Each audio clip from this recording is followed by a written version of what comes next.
आप देख रहे हैं तेलंगाना समाचार। కాంగ్రెస్ ప్రభుత్వ హయాంలో తెలంగాణ ఒక అద్భుతమైన పరివర్తనకు లోనవుతోంది మరియు ఈ మార్పులో నేను భాగం కావటం నాకు గర్వకారణం.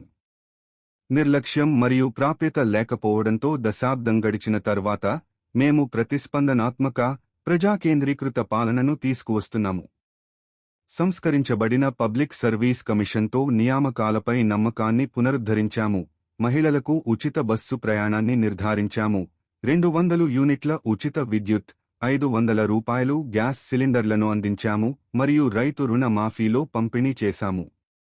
ఇది ప్రజలే ముందు పాలన.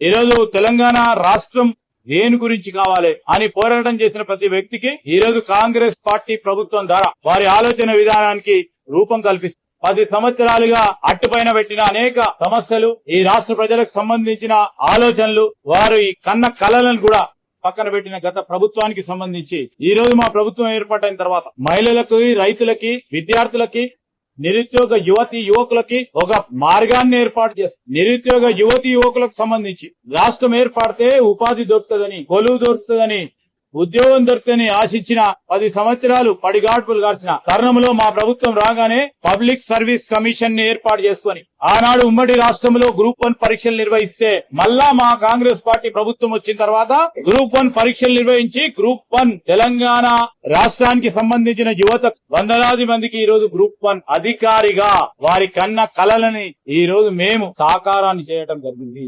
స్పష్టంగా కనబడతా ఉంది. ఈ రోజు ఎంతమంది లబ్ధి పొందినారు ఉచిత మహిళా బస్సు ప్రయాణం వల్ల, ఎంతమంది లబ్ధి పొందినారు ఈ రోజు రైతు రుణమాఫీ విషయంలో, అదే విధంగా 200 యూనిట్ల కరెంటు ఫ్రీకు సంబంధించిన అంశం విషయంలో, 500 రూపాయల సిలిండర్ విషయంలో ఎంతమంది వినియోగదారులు వేలాది మందికి ఈ రోజు లబ్ధి చేకూర్చే కార్యక్రమం చేపడతా ఉన్నప్పుడు